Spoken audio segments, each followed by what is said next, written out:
നമസ്കാരം. Middle east ന്യൂസിലേക്ക് സ്വാഗതം. ആദ്യം പ്രധാന തലക്കെട്ടുകൾ. കുവൈറ്റിൽ യൂണിവേഴ്സിറ്റി ബിരുദങ്ങളില്ലാത്ത പ്രവാസികൾക്ക് ഇൻഷുറൻസ് ഫീസ് ഒഴിവാക്കുമെന്ന റിപ്പോർട്ട്. ഫീസ് ഒഴിവാക്കുക 60 വയസ്സ് മുതലുള്ള പ്രവാസികൾക്ക്. ഫസ്റ്റ് ഇൻസ്റ്റൻസ് കോടതിയുടെ തീരുമാനം അപ്പീൽ കോടതി ശരിവച്ചു.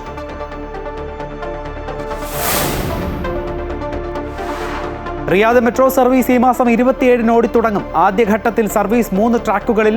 ടിക്കറ്റ് നിരക്കുകൾ സംബന്ധിച്ച അറിയിപ്പ് ഉടനെന്നും ടിക്കറ്റ് നിരക്കിൽ ആദ്യഘട്ടത്തിൽ ഓഫർ ഉണ്ടാകുമെന്നും അധികൃതർ.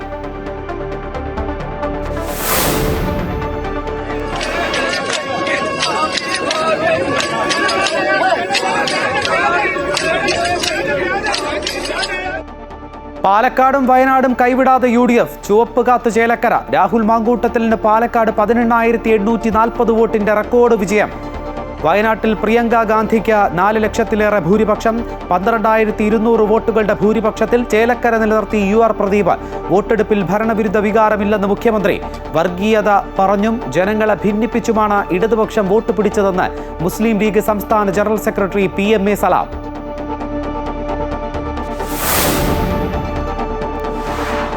ഭരണ തുടർച്ചയുമായി മഹാരാഷ്ട്രയും ജാർഖണ്ഡും. മഹാരാഷ്ട്രയിൽ ചരിത്ര വിജയവുമായി BJP സഖ്യം അധികാരത്തിലേക്ക്. ഒറ്റയ്ക്ക് 133 സീറ്റ് തേടി BJP. തകർന്നടിഞ്ഞ മഹാവികാസ് അഘാടി. ജാർഖണ്ഡിൽ ഇന്ത്യ സഖ്യത്തിന് വൻ മുന്നേറ്റം. BJPക്ക് തിരിച്ചടി. NDA 24 സീറ്റിൽ ഒതുങ്ങി.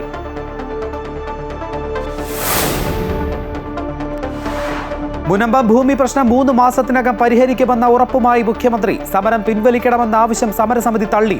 വഖഫ് ആസ്തി വിവര പട്ടികയിൽ നിന്നും ഒഴിവാക്കും വരെ നിരാഹാര സമരം തുടരുമെന്ന് സമരസമിതി. ലെബനനിലെ ബെയ്റൂട്ടിൽ ഇസ്രായേൽ ആക്രമണം. 11 മരണം, 60-ലേറെ പേർക്ക് പരിക്ക്.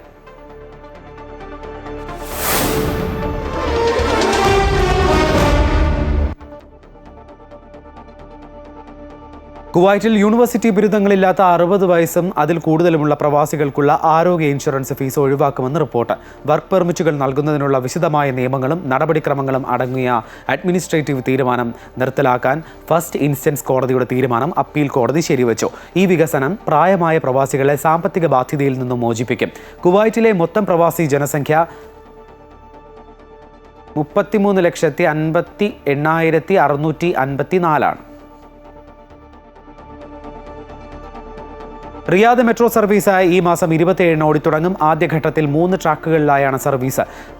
മറ്റ് 3 ട്രാക്കുകളിൽ ഡിസംബർ മധ്യത്തിലായിരിക്കും സർവീസ് നടത്തുക. ടിക്കറ്റ് നിരക്കുകളെക്കുറിച്ച് ഉടൻ അറിയിപ്പുണ്ടാകുമെന്ന് ബന്ധപ്പെട്ടവർ അറിയിച്ചു. വർഗീയത പറഞ്ഞും ജനങ്ങളെ ഭിന്നിപ്പിച്ചുമാണ് ഇടതുപക്ഷം വോട്ട് പിടിച്ചതെന്ന് മുസ്ലിം ലീഗ് സംസ്ഥാന ജനറൽ സെക്രട്ടറി PMA സലാം.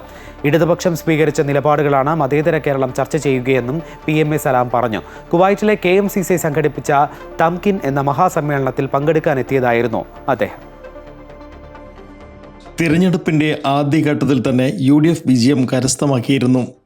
സ്വന്തമായി സ്ഥാനാർത്ഥിയെ പോലും അവതരിപ്പിക്കാൻ ഇടതുപക്ഷത്തിന് കഴിഞ്ഞിട്ടില്ല.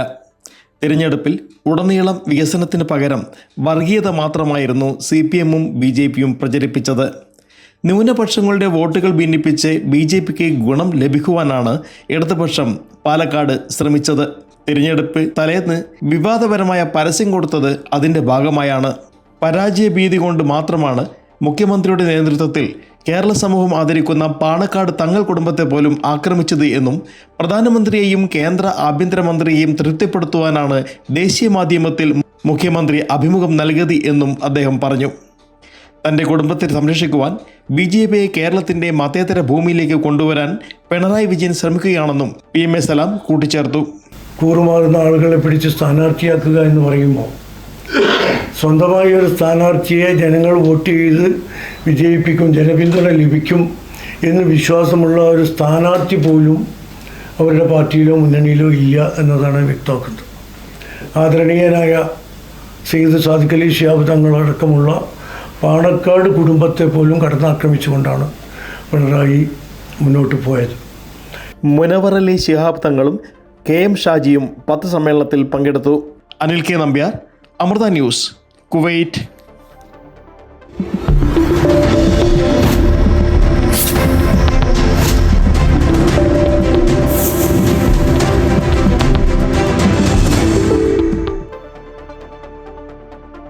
വീറും വാശിയും ചോരാതെ നിന്ന പാലക്കാട് ഉപതെരഞ്ഞെടുപ്പിൽ മണ്ഡല ചരിത്രത്തിലെ ഏറ്റവും വലിയ ഭൂരിപക്ഷത്തിൽ രാഹുൽ മാങ്കൂട്ടത്തിന് ഉജ്ജ്വല വിജയം. 18,724 വോട്ടുകളുടെ ഭൂരിപക്ഷമാണ് രാഹുൽ നേടിയത്. പാലക്കാട് നിയമസഭാ മണ്ഡലം പുനർനിർണയത്തിനു ശേഷം നടന്ന 3 തെരഞ്ഞെടുപ്പിനേക്കാൾ ഭൂരിപക്ഷം കുത്തനെ ഉയർത്തിയാണ് രാഹുലിന്റെ ആധികാരിക വിജയം. മതേതരത്വത്തിനും കൂട്ടായ്മയുടെയും വിജയമാണ് പാലക്കാട്ടേതെന്ന് രാഹുൽ മാങ്കൂട്ടത്തിൽ പറഞ്ഞു. പാലക്കാട് ഉപതെരഞ്ഞെടുപ്പിൽ BJP സ്ഥാനാർത്ഥി C കൃഷ്ണകുമാറിനെയും LDF സ്ഥാനാർത്ഥി P സരിനെയും ബഹുദൂരം പിന്നിലാക്കിയാണ് റെക്കോർഡ് ഭൂരിപക്ഷവുമായി രാഹുൽ മാങ്കൂട്ടത്തിൽ വിജയിച്ചത്. 2ാം റൗണ്ടിൽ നഗരപരിധിക്കുള്ളിൽ തന്നെ അപ്രതീക്ഷിതമായി രാഹുൽ മുന്നേറിയപ്പോൾ പ്രവർത്തകർ വിജയാഹ്ലാദം തുടങ്ങിയിരുന്നു. വിജയം റെക്കോർഡ് ഭൂരിപക്ഷത്തിലെത്തിയതോടെ ആവേശം അണപൊട്ടി.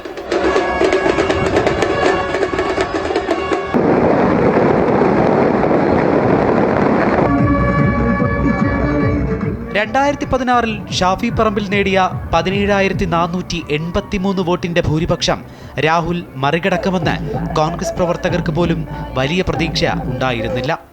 സ്ഥാനാർത്ഥി എന്ന നിലയിൽ ഭാഗ്യം കിട്ടിയ ആളാണ് താനെന്നും തന്നെപ്പോലൊരു സാധാരണ പ്രവർത്തകനെ ചേർത്തു പിടിക്കുന്നത് സാധാരണ പശ്ചാത്തലമുള്ളവർക്ക് മുന്നണിയിലേക്ക് കടന്നു വരാനുള്ള പ്രചോദനമാണെന്നും രാഹുൽ മാങ്കൂട്ടത്തിൽ പറഞ്ഞു. ഭയങ്കര സന്തോഷമുണ്ട്. ജീവിതത്തിലെ ആദ്യമായിട്ടാണ് പ്രസ്ഥാനം മുന്നണിയുമൊക്കെ മത്സരിക്കേണ്ട അവസരം തരുന്നത്. ആ അവസരം ഇങ്ങനെ ആകുന്നതിനകത്ത് വലിയ സന്തോഷമുണ്ട് എന്ന് ഞാൻ പലകുറി സൂചിപ്പിച്ചു.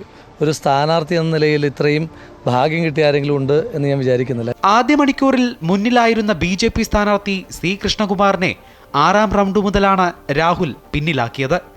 BJP ശക്തി കേന്ദ്രങ്ങളിൽ കടന്നുകയറിയായിരുന്നു രാഹുലിന്റെ വിജയം. നഗരപരിധിയിൽ സരിൻ നേടിയതിന്റെ ഇരട്ടി വോട്ടുകൾ നേടിയാണ് രാഹുലിന്റെ തേരോട്ടം. പിരായിരി പഞ്ചായത്തിൽ വോട്ടെണ്ണിയപ്പോഴാണ് രാഹുലിന്റെ ലീഡ് കുത്തനെ ഉയർന്നത്.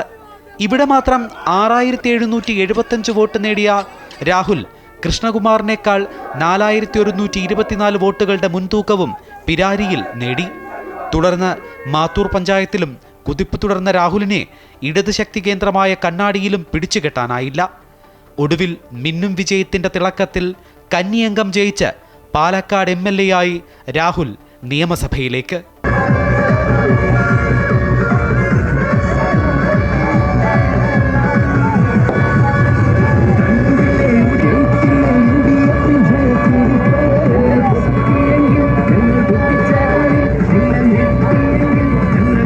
അമൃത ന്യൂസ്, പാലക്കാട്.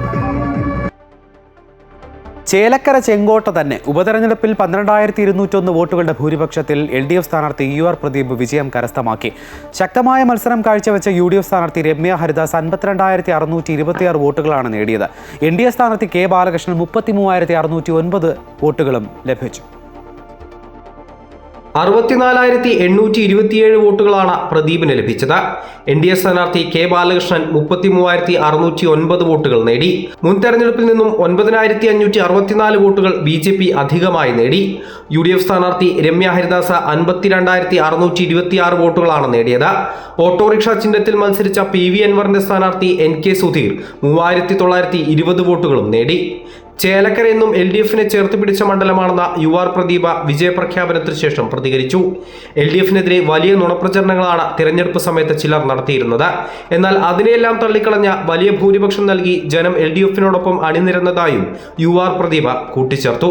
ഞങ്ങൾ നടത്തിയ വികസനം, ഞങ്ങൾ പറഞ്ഞ വാക്ക്, ജനങ്ങളോട് പറഞ്ഞ വാക്ക് ഞങ്ങൾ വളരെ ശ്രദ്ധിച്ച് കൈകാര്യം ചെയ്തു എന്ന് തെളിവാണ് ജനം തിരിച്ച് ആ സ്നേഹം ഇങ്ങോട്ട് കാണിച്ചിട്ടുള്ളത്. അതേസമയം ചേലക്കര ഉപതെരഞ്ഞെടുപ്പിൽ വലിയ രാഷ്ട്രീയ പോരാട്ടം നടന്നതായും ഉന്നത നേതാക്കളും പ്രവർത്തകരുമെല്ലാം മികച്ച രീതിയിൽ പ്രവർത്തിച്ചത് LDFന്റെ ഭൂരിപക്ഷം മുൻപത്തെ അപേക്ഷിച്ച് കുറയ്ക്കാൻ സാധിച്ചതായും UDF സ്ഥാനാർത്ഥി രമ്യ ഹരിദാസ് പറഞ്ഞു. തെരഞ്ഞെടുപ്പ് പ്രവർത്തനങ്ങളിൽ നേതൃത്വം കൊടുത്ത പാർട്ടിയോടും മുന്നണിയോടും UDFന്റെ ലീഡേഴ്സ് ഒത്തിരി ആളുകളുടെ വലിയൊരു പ്രയത്നവും പ്രവർത്തനവും ഒക്കെ ഇതിനോടകം ഉണ്ടായി. BJP നേരിട്ടത് ശക്തമായ മത്സരത്തെയാണെന്ന് ചേലക്കരയിലെ NDA സ്ഥാനാർത്ഥി K ബാലകൃഷ്ണനും പറഞ്ഞു. ഒരു ശക്തമായ മത്സരത്തിൽ നമ്മൾ നേരിടുകയുണ്ടായി.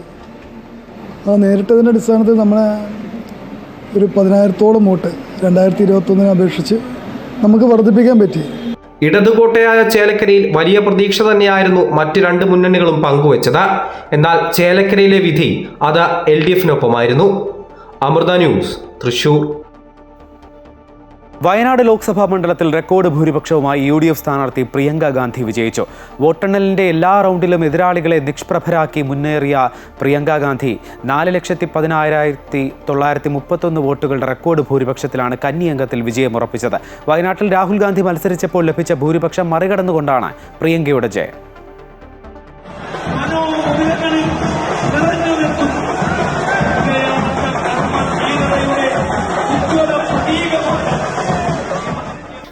വോട്ടിംഗ് ശതമാനം കുറഞ്ഞത് പ്രിയങ്കയുടെ ഭൂരിപക്ഷത്തെ ബാധിക്കുമെന്ന പ്രചാരണം ഉണ്ടായിരുന്നുവെങ്കിലും വോട്ടെണ്ണൽ തുടങ്ങിയതോടെ തന്നെ പ്രിയങ്കയുടെ ഭൂരിപക്ഷം 4 ലക്ഷം കടക്കുമെന്ന് വ്യക്തമായിരുന്നു. 2024 ലോക്സഭാ തെരഞ്ഞെടുപ്പിൽ 6,47,445 വോട്ടുകൾ നേടി 3,64,422 വോട്ടുകളുടെ ഭൂരിപക്ഷത്തിലാണ് രാഹുൽ ഗാന്ധി വിജയിച്ചത്. പോളിംഗ് കുറഞ്ഞിട്ടും കന്നിയംഗത്തിൽ റെക്കോർഡ് ഭൂരിപക്ഷമാണ് ഉപതെരഞ്ഞെടുപ്പിൽ പ്രിയങ്ക ഗാന്ധി നേടിയത്.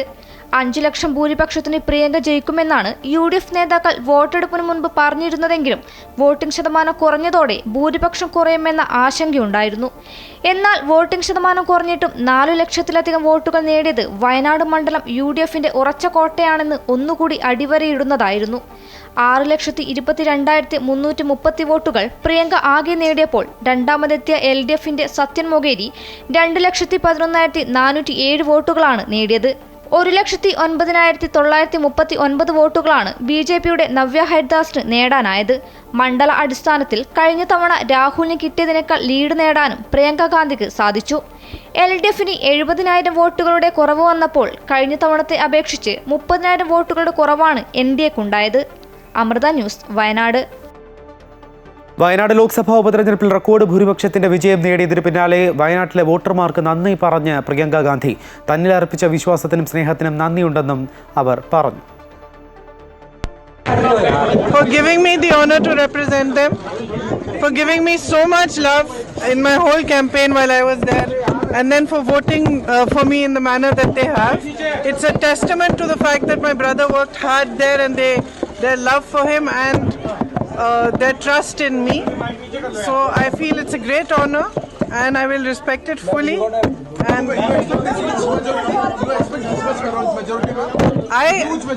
I just was happy getting the love of the people. Now soon. രണ്ടാം പ്രിയദർശിനിയാകാൻ പ്രിയങ്ക ഒരുങ്ങിയിറങ്ങിയപ്പോൾ രാഷ്ട്രീയം ചർച്ച ചെയ്യാൻ മടിച്ച വയനാട്ടിൽ കണ്ടത് വലിയ വിജയം. പ്രിയങ്കയ്ക്ക് ലഭിച്ച റെക്കോർഡ് ഭൂരിപക്ഷത്തിൽ വികസനം സ്വപ്നം കാണുകയാണ് വയനാട്ടിലെ വോട്ടർമാർ. 7 മാസത്തിനിടെ രണ്ടാമത്തെ ലോക്സഭാ തെരഞ്ഞെടുപ്പിലേക്ക് വയനാട് നീങ്ങിയപ്പോൾ മണ്ഡലത്തിൽ കാര്യമായ രാഷ്ട്രീയ ചർച്ചകൾ ഒന്നും നടന്നിട്ടില്ലെന്നതാണ് സത്യം. മറിച്ച് പ്രിയങ്ക ഗാന്ധിയുടെ രാഷ്ട്രീയ അരങ്ങേറ്റത്തിന്റെ ഉത്സവപ്പറമ്പായി മാറുകയായിരുന്നു മണ്ഡലം. രാഷ്ട്രീയത്തിൽ പ്രിയങ്കയുടെ കന്നിയംഗം ദേശീയ മാധ്യമങ്ങളടക്കം മുഴുവൻ പ്രിയങ്ക ഗാന്ധിയുടെ പ്രചരണ വേദികളിലായി അവർക്ക് ലഭിക്കാവുന്ന ഭൂരിപക്ഷവും ചർച്ച ചെയ്തു. ഭാവിയിൽ കോൺഗ്രസിനെ നയിക്കുന്ന ഒരു വ്യക്തിയുടെ രംഗപ്രവേശനത്തിന്റെ കളമൊരുക്കുക മാത്രമായിരുന്നു വയനാട്ടിൽ കണ്ടത്. പ്രിയങ്ക ഗാന്ധിയിലൂടെ നാളത്തെ പ്രധാനമന്ത്രിയെയാണ് വയനാട്ടിലെ ഭൂരിപക്ഷം വോട്ടർമാരും കണ്ടത്. അത് വോട്ടെടുപ്പിൽ പ്രതിഫലിക്കുകയും ചെയ്തു. രണ്ടാം പ്രിയദർശിനിയുടെ രാഷ്ട്രീയ ഉദയമായി ഈ വിജയത്തെ കാണാം. അതുവഴി വികസനം സ്വപ്നം കാണുകയാണ് വയനാട്ടിലെ വോട്ടർമാരും. അമൃത ന്യൂസ്, വയനാട്. ഉപതെരഞ്ഞെടുപ്പിൽ പ്രതിപക്ഷം ഉയർത്തിക്കാട്ടിയ ഭരണവിരുദ്ധ വികാരമെന്ന ആയുധം എത്രത്തോളം മറികടക്കാനായി എന്ന വിലയിരുത്തലാണ് CPM. ശക്തമായ ഭീഷണി ഉയർത്തിയ ചേലക്കരയിൽ ഭൂരിപക്ഷം കുറഞ്ഞെങ്കിലും സീറ്റ് നിലനിർത്താനായത് ഭരണനേട്ടമായി CPM ഉയർത്തുകയാണ്. ചാണക്യതന്ത്രങ്ങൾ പലതും പുറത്തെടുത്ത പാലക്കാട് 2ാം സ്ഥാനത്തെത്താനായില്ല എന്നത് ക്ഷീണമുണ്ടാക്കുന്നുവെങ്കിലും നില മെച്ചപ്പെടുത്താനായി എന്ന് നേതൃത്വം വിലയിരുത്തുന്നു. അതേസമയം വയനാട്ടിൽ LDFന്റെ പ്രകടനം ഏറെ താഴോട്ടു പോയി എന്ന വിമർശനം CPIക്കുള്ളിലും മുന്നണിക്കുള്ളിലും ഉയരുകയാണ്. ലോക്സഭാ തെരഞ്ഞെടുപ്പിലെ കനത്ത തോൽവിക്ക് ശേഷം ഉപതെരഞ്ഞെടുപ്പിനെ നേരിട്ട CPM ഏറ്റവും അധികം ശ്രദ്ധ കേന്ദ്രീകരിച്ചത് പാലക്കാടും ചേലക്കരയിലുമായിരുന്നു. ഇക്കാലയളവിൽ പാർട്ടിയും സർക്കാരും നേരിട്ടത് വിവാദങ്ങളുടെ പരമ്പര. LDF കൺവീനർ സ്ഥാനത്ത് നിന്ന് EP ജയരാജനെ മാറ്റി നിർത്തിയതും PV അൻവർ ഉയർത്തിയ ആരോപണ കൊടുങ്കാറ്റും PP ദിവ്യയുടെ അറസ്റ്റും ഏറ്റവും ഒടുവിൽ വോട്ടെടുപ്പ് ദിനത്തിൽ EP-യുടെ ആത്മകഥയും ഉൾപ്പെടെ വെല്ലുവിളികൾ ഒട്ടേറെയായിരുന്നു. കടുത്ത ഭീഷണി ഉയർത്തിയിട്ടും സിറ്റിംഗ് സീറ്റായ ചേലക്കര കൈവിട്ടില്ല എന്നതിലൂടെ ഭരണപക്ഷം നിവർന്നു നിൽക്കുകയാണ്. യഥാർത്ഥത്തിൽ ചേലക്കര UR പ്രദീപ് വമ്പിച്ച ഭൂരിപക്ഷത്തോടെ ജയിച്ചിരിക്കുന്നു എന്നുള്ളത് കേരള രാഷ്ട്രീയം എങ്ങോട്ടേക്കാണ് എന്നുള്ളതിന് വ്യക്തത നൽകുന്ന, ദിശാബോധം നൽകുന്ന ഒരു തെരഞ്ഞെടുപ്പ് വിജയം തന്നെയാണ്. ആവനാഴിയിലെ ആയുധങ്ങൾ പലതും പുറത്തെടുത്ത പ്രകടനം പാലക്കാട് നടത്തിയിട്ടും 3-ാം സ്ഥാനത്ത് തന്നെ തുടരേണ്ടി വന്നു. മഴവിൽ സഖ്യമെന്നും വർഗീയ കൂട്ടുകെട്ടെന്നും ആരോപിച്ച പാലക്കാടുണ്ടായ തിരിച്ചടിയെ രാഷ്ട്രീയമായി നേരിടുകയാണ് നേതൃത്വം. SDPIയും ജമാഅത്തെ ഇസ്ലാമിയും കഴിഞ്ഞ പാർലമെന്റ് തെരഞ്ഞെടുപ്പിലും ഇപ്പോഴത്തെ തെരഞ്ഞെടുപ്പിലും UDFിനോടൊപ്പം സജീവമായി അണിനിരന്നിട്ടുണ്ട്. അതേസമയം വയനാട്ടിൽ ചരിത്രത്തിലെ ഏറ്റവും കുറഞ്ഞ വോട്ടാണ് ഇടതുമുന്നണി സ്ഥാനാർത്ഥി നേടിയിരിക്കുന്നത്. പ്രകടനം ഏറെ താഴോട്ട് പോയി എന്ന വിമർശനം CPIക്കുള്ളിൽ ഉയർന്നു കഴിഞ്ഞു. മുന്നണിക്കുള്ളിലും വിമർശനം ചർച്ചയാകും. ഭരണവിരുദ്ധ വികാരമില്ല എന്ന് CPM എത്ര കണ്ട് ആവർത്തിച്ചാലും വരാൻ പോകുന്ന തദ്ദേശ നിയമസഭാ തെരഞ്ഞെടുപ്പുകൾക്ക് മുന്നണി എത്രത്തോളം തയ്യാറാകണമെന്ന് ഉപതെരഞ്ഞെടുപ്പ് ഫലം പഠിപ്പിക്കുന്നു. അൻഫ്രി ഡിസൂസ, അമൃത ന്യൂസ്. 2026 സെമി ഫൈനലായി വിശേഷിപ്പിക്കപ്പെട്ട ഉപതെരഞ്ഞെടുപ്പ് ഫലം UDFിന് നൽകുന്ന ഊർജ്ജവും കരുത്തും ചെറുതല്ല. കോൺഗ്രസിന്റെ ആഭ്യന്തര രാഷ്ട്രീയത്തെ പോലും ഇളക്കിമറിക്കാവുന്ന പ്രഹരശേഷിയുമായി മുന്നേറിയ പാലക്കാട് പക്ഷേ ഫലം വന്നപ്പോൾ സംഘടനാശേഷിയുടെയും നേതൃപാടവത്തിന്റെയും ഉത്തമ ഉദാഹരണമായി മാറി. ചേലക്കരയിൽ CPMന്റെ ഭൂരിപക്ഷം വളരെയേറെ കുറച്ച് കൊണ്ടുവരാനായതും വയനാട്ടിൽ പോളിംഗ് ശതമാനം കുറഞ്ഞിട്ടും പ്രിയങ്കാ ഗാന്ധിയുടെ ഭൂരിപക്ഷം 4 ലക്ഷത്തിൽ എത്തിക്കാനായതും UDFിന്റെ രാഷ്ട്രീയ നേട്ടം തന്നെയാണ്. തുടർച്ചയായി പ്രതിപക്ഷത്തിരിക്കുന്ന UDFിന് 2026 ജീവൻ മരണ പോരാട്ടം നേരിടേണ്ടി വരുമ്പോൾ ഈ ഉപതെരഞ്ഞെടുപ്പ് ഫലം കൂടുതൽ കരുത്തു നൽകുന്നു. പാലക്കാട് പീസെറിഞ്ഞിൽ തുടങ്ങി സന്ദീപ് വാര്യരിൽ എത്തി നിൽക്കുന്ന കളം മാറ്റവും ചുവടുമാറ്റവും അവസാന നിമിഷം വരെയും UDFിനുണ്ടാക്കിയ വെല്ലുവിളി ചെറുതല്ല. നീലട്രോളിയിലെ കുഴൽപ്പണവും LDFിന്റെ വിവാദ പത്രപരസ്യവും ഉൾപ്പെടെ അതിജീവിച്ച് മുന്നേറിയ മികച്ച പ്രകടനം UDFിന്റെ ശക്തിയും കരുത്തും വിളിച്ചോതുന്നു. ഇവിടെ പാലക്കാട് ഷാഫി പറമ്പിൽ ജയിച്ചതിന്റെ 5 ഇരട്ടി ഭൂരിപക്ഷത്തിൽ 5 ഇരട്ടിയുടെ അടുത്തുള്ള ഭൂരിപക്ഷത്തിലേക്ക് രാഹുൽ മാങ്കൂട്ടത്തിൽ എത്തി. ചേലക്കരയിൽ ഞാൻ പറഞ്ഞതുപോലെ 28,000 വോട്ടാണ് കുറവുണ്ടായത്. ഇത്രയും വലിയ തോൽവി ഉണ്ടായിട്ട് എങ്ങനെയാ മുഖ്യമന്ത്രി തിളങ്ങി നിൽക്കുന്നത്? ചേലക്കരയിലെ ആവേശം നിറഞ്ഞ പോരാട്ടത്തിലൂടെ CPMന്റെ ചെങ്കോട്ടയിൽ ഇടിച്ചുകയറി ഭൂരിപക്ഷം കുറയ്ക്കാൻ കഴിഞ്ഞുവെന്നതും രാഷ്ട്രീയ നേട്ടം തന്നെയാണ്. പ്രിയങ്ക ഗാന്ധിയുടെ കന്നിയംഗത്തിൽ ഭൂരിപക്ഷത്തിന്റെ കണക്കുകൂട്ടലുകൾക്ക് തിരിച്ചടിയുണ്ടാകുമെന്ന ആശങ്ക പോളിംഗ് കുറഞ്ഞപ്പോൾ ഉണ്ടായെങ്കിലും പക്ഷേ 4 ലക്ഷത്തിന് മുകളിൽ എത്തിക്കാനായത് UDFിന്റെ പ്രത്യേകിച്ച് മുസ്ലിം ലീഗിന്റെ കരുത്തു തന്നെയാണ്. ഇതെല്ലാം ഭരണവിരുദ്ധ തന്നെയല്ലേ? അത് ഇടതുപക്ഷമായാലും ഈ CPM BJP ആയാലും ഭരണവിരുദ്ധ ഭരണത്തിന്റെ പ്രതികരണമല്ലേ? പാലക്കാട്ടിലെ ജനങ്ങൾ ഇത്ര വലിയ ഭൂരിപക്ഷം നൽകി വിജയിപ്പിക്കുമെന്ന് വളരെ വ്യക്തമായ സൂചന. ഏറെ നിർണായകമായ ഉപതെരഞ്ഞെടുപ്പിൽ മുന്നണികളിൽ ഏറ്റവും അധികം രാഷ്ട്രീയ നേട്ടമുണ്ടാക്കിയത് UDF തന്നെയാകുമ്പോൾ വരാൻ പോകുന്ന തെരഞ്ഞെടുപ്പുകളെ കൂടുതൽ ആത്മവിശ്വാസത്തോടെയാകും നേതൃത്വം നേരിടുക. അമൃത ന്യൂസ്, തിരുവനന്തപുരം. മഹാരാഷ്ട്രയിൽ കൂറ്റൻ ജയത്തോടെ BJP സഖ്യമുന്നണി മഹായുതി അധികാരത്തിലേക്ക്. കോൺഗ്രസ് സഖ്യമായ മഹാവികാസ് അഘാടി സഖ്യം തകർന്ന് തരിപ്പണമായി. അതേസമയം മുഖ്യമന്ത്രി സ്ഥാനത്തെക്കുറിച്ച് ചർച്ചകൾ ആരംഭിച്ചു കഴിഞ്ഞു. BJPക്ക് മുൻതൂക്കമുള്ളതിനാൽ ദേവേന്ദ്ര ഫട്നാവിസ് തന്നെയായിരിക്കും മുഖ്യമന്ത്രിയാകാൻ സാധ്യത. വെറും 8 മാസം മുമ്പ് നടന്ന ലോക്സഭാ തെരഞ്ഞെടുപ്പിൽ വലിയ തിരിച്ചടി നേരിട്ടതിന് പിന്നാലെ നടന്ന നിയമസഭാ തെരഞ്ഞെടുപ്പിലാണ് BJP സഖ്യം 3-2 ഭൂരിപക്ഷം നേടി അധികാരം നിലനിർത്തിയത്. സമസ്ത മേഖലയിലും BJP സഖ്യം കടന്നുകയറിയാണ് ഉദ്ധവ് വിഭാഗം ശിവസേനയുടെയും NCP ശരത് പവാർ വിഭാഗത്തിന്റെയും കോൺഗ്രസ് ശക്തി കേന്ദ്രങ്ങളെയും ഞെട്ടിച്ചത്. BJP സഖ്യകക്ഷിയായ ഏകനാഥ് ഷിൻഡെയുടെ ശിവസേനയും അജിത് പവാറിന്റെ NCPയുടെയും മുന്നേറ്റമാണ് ശ്രദ്ധേയമായത്. ഇതോടെ കഴിഞ്ഞ ലോക്സഭയിലേറ്റ തിരിച്ചടിയുടെ നാണക്കേടും മാറ്റാനായി. ലോക്സഭാ തെരഞ്ഞെടുപ്പിൽ 48 ലോക്സഭാ സീറ്റിൽ വെറും 17 എണ്ണത്തിൽ മാത്രമാണ് BJP സഖ്യത്തിന് അന്ന് വിജയിക്കാനായത്. 2019 41 സീറ്റുകൾ നേടിയ സ്ഥാനത്ത് നിന്നാണ് 17 എണ്ണത്തിലേക്കുള്ള കൂപ്പുകൂത്തൽ. പ്രതിപക്ഷമായ ഇന്ത്യ മുന്നണിയാകട്ടെ മികച്ച നേട്ടമുണ്ടാക്കാനും കഴിഞ്ഞു. എന്നാൽ ഈ വിജയപ്രതീക്ഷയുമായി എത്തിയ ഇന്ത്യ മുന്നണി നിയമസഭാ തെരഞ്ഞെടുപ്പിൽ അടപടലം പരാജയപ്പെടുകയായിരുന്നു. ഉദ്ധവ് താക്കറെയ്ക്ക് കനത്ത തിരിച്ചടിയാണ് തെരഞ്ഞെടുപ്പിലുണ്ടായത്. യഥാർത്ഥ ശിവസേന തങ്ങളാണെന്ന് തെളിയിക്കാനാണ് താക്കറെ ശിവസേന അരയും തലയും മുറുക്കി രംഗത്തെത്തിയത്. എന്നാൽ മത്സരിച്ച 95 സീറ്റിൽ ഭൂരിഭാഗം സീറ്റിലും തിരിച്ചടിയുണ്ടായി. ഇനി മുഖ്യമന്ത്രി ചർച്ചയിലാണ് ശ്രദ്ധാകേന്ദ്രം. ഒറ്റയ്ക്ക് തന്നെ ഭൂരിപക്ഷത്തിനടുത്തെത്തിയ BJPക്ക് തന്നെയാകും മുഖ്യമന്ത്രി സ്ഥാനം. ഫട്നാവിസ് തന്നെയായിരിക്കും പരിഗണനയിൽ മുന്നിൽ. എന്നാൽ കഴിഞ്ഞ തവണ ശിവസേനയെ പിളർത്താൻ ഷിൻഡെയെ ഉപയോഗിച്ചതിന്റെ പ്രതിഫലമായിട്ടായിരുന്നു ഏകനാഥ് ഷിൻഡെയ്ക്ക് നൽകിയ മുഖ്യമന്ത്രി സ്ഥാനം. ഏകനാഥ് ഷിൻഡെയെ മുൻനിർത്തി തെരഞ്ഞെടുപ്പ് നേരിട്ടതിനാലാണ് വൻ വിജയമെന്ന് അവകാശവാദം ഉന്നയിച്ച് ഷിൻഡെ വിഭാഗം രംഗത്തെത്തുമോ എന്നതാണ് രാഷ്ട്രീയ ലോകം ഉറ്റുനോക്കുന്നത്. News desk, Amrita news. Maharashtra നിയമസഭാ തെരഞ്ഞെടുപ്പിൽ തകർപ്പൻ വിജയത്തിന് പിന്നാലെ വോട്ടർമാർക്ക് നന്ദി പറഞ്ഞ പ്രധാനമന്ത്രി നരേന്ദ്രമോദി. വികസനവും സദ്ഭരണവും വിജയിച്ചെന്ന് അദ്ദേഹം പറഞ്ഞു. NDAക്ക് ചരിത്ര വിജയത്തിലൂടെ അധികാരം നൽകിയതിന് മഹാരാഷ്ട്രയിലെ ജനങ്ങൾക്ക് നന്ദി പറയുന്നതായും അദ്ദേഹം സമൂഹമാധ്യമത്തിൽ കുറിച്ചു. ജാർഖണ്ഡ് നിയമസഭാ തെരഞ്ഞെടുപ്പിൽ ഭരണത്തുടർച്ച നേടി JMM ഇന്ത്യ സഖ്യം 81 അംഗ നിയമസഭയിൽ 55 സീറ്റുകൾ നേടാൻ ഇന്ത്യ സഖ്യത്തിന് സാധിച്ചു. 24 മണ്ഡലങ്ങളിൽ വിജയിച്ച BJP-യാണ് സംസ്ഥാനത്തെ ഏറ്റവും വലിയ രണ്ടാമത്തെ ഒറ്റക്കക്ഷി.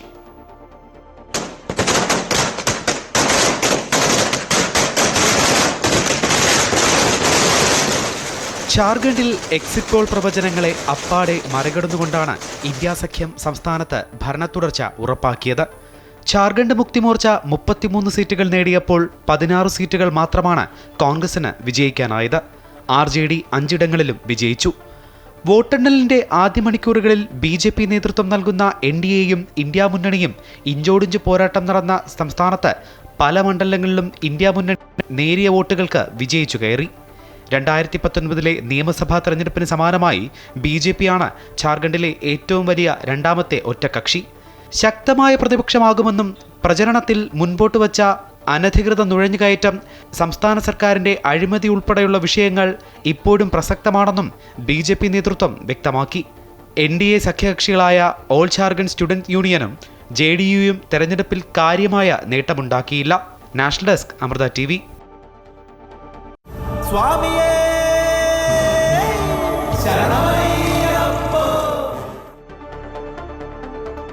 വ്യത്യസ്തമായ ആചാരാനുഷ്ഠാനങ്ങൾ കൊണ്ട് സമ്പന്നമായ ശബരിമലയിലെ ആചാരങ്ങളിൽ പ്രധാനമാണ് പറകൊട്ടിപ്പാട്ട്.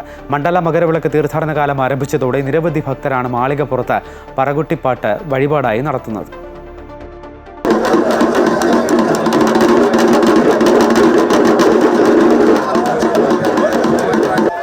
ശബരീശ ദർശനത്തിന് ശേഷം മാളികപ്പുറത്തെത്തിയാൽ പറകൊട്ടിപ്പാട്ടിൻ്റെ നാദമാണ് ശരണം വിളിക്കൊപ്പം അന്തരീക്ഷത്തിൽ മുഴങ്ങിക്കേൾക്കുന്നത്. വേലാചാര്യന്മാരാണ് പാപദോഷമകലാൻ ഇവിടെ പറകൊട്ടിപ്പാടുന്നത്. ഭാരതപ്പറയുടെ നാദം കേൾക്കുന്ന ദിക്കിലെ ദുഃഖവും ദുരിതവും ഒഴിഞ്ഞു പോകുമെന്നാണ് വിശ്വാസം.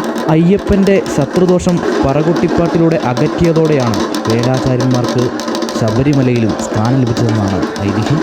അയ്യപ്പന് ശനിദോഷം ബാധിച്ചപ്പോൾ മഹാവിഷ്ണു അവതാരമെടുത്ത് ശിവനെ വന്ന് പറകൊട്ടിപ്പാടി ശനിദോഷം അകറ്റുമായിരുന്നു. അങ്ങനെയാണ് നമ്മളിവിടെ പറകൊട്ടിപ്പാടി അയ്യപ്പൻ്റെ ദോഷം മാറ്റുന്നത്. പന്തളത്ത് വസിച്ചിരുന്ന കാലത്ത് അയ്യപ്പനേറ്റ ശത്രുദോഷം തീർക്കാൻ വൈദികരും മാന്ത്രികരും പരിശ്രമിച്ചിട്ടും സാധിച്ചില്ല. വേലാചാര്യന്മാർക്ക് മാത്രമേ അയ്യപ്പനെ രക്ഷിക്കുവാൻ കഴിയൂ എന്ന് പരമശിവനരുളി.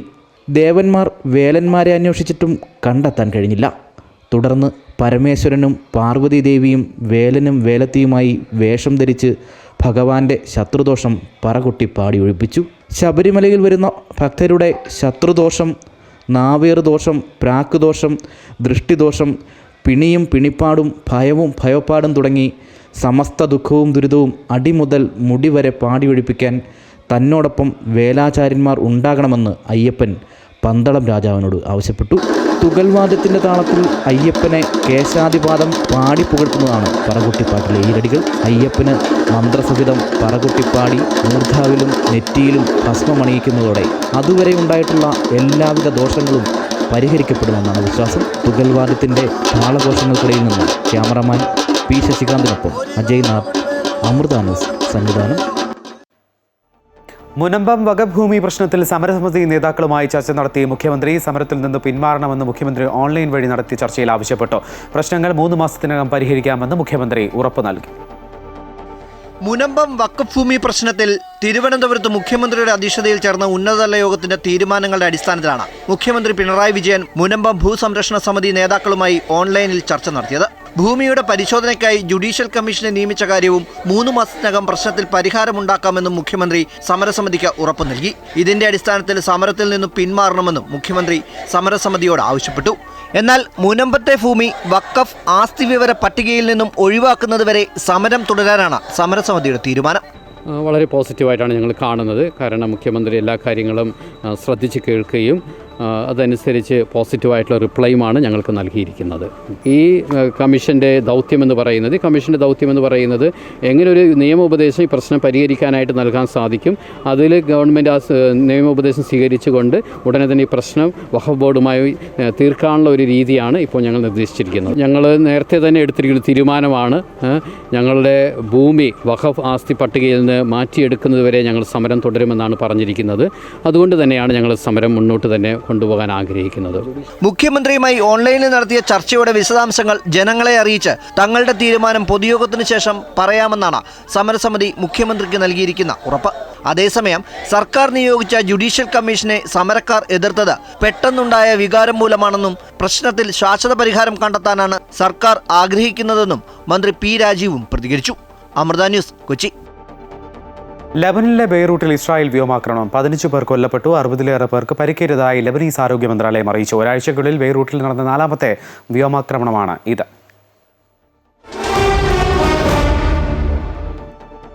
പെർത്ത് ടെസ്റ്റിൽ ഓസ്ട്രേലിയക്കെതിരെ ഇന്ത്യയ്ക്ക് 218 റൺസിന്റെ ലീഡ്. ഇന്ത്യ രണ്ടാം ഇന്നിംഗ്സിൽ വിക്കറ്റ് നഷ്ടമാകാതെ 172 റൺസ് എന്ന നിലയിലാണ്. 90 റൺസുമായി യശസ്വി ജയ്സ്വാളും 62 റൺസുമായി KL രാഹുലുമാണ് ക്രീസിൽ. 5 വിക്കറ്റ് വീഴ്ത്തി ജസ്പ്രീത് ബുംറയാണ് ഓസ്ട്രേലിയയെ ഒന്നാം ഇന്നിംഗ്സിൽ 104 റൺസിന് ഒതുക്കിയത്. ഇതോടെ വാർത്താ ബുള്ളറ്റിൻ പൂർണ്ണമാകുന്നു. നമസ്കാരം.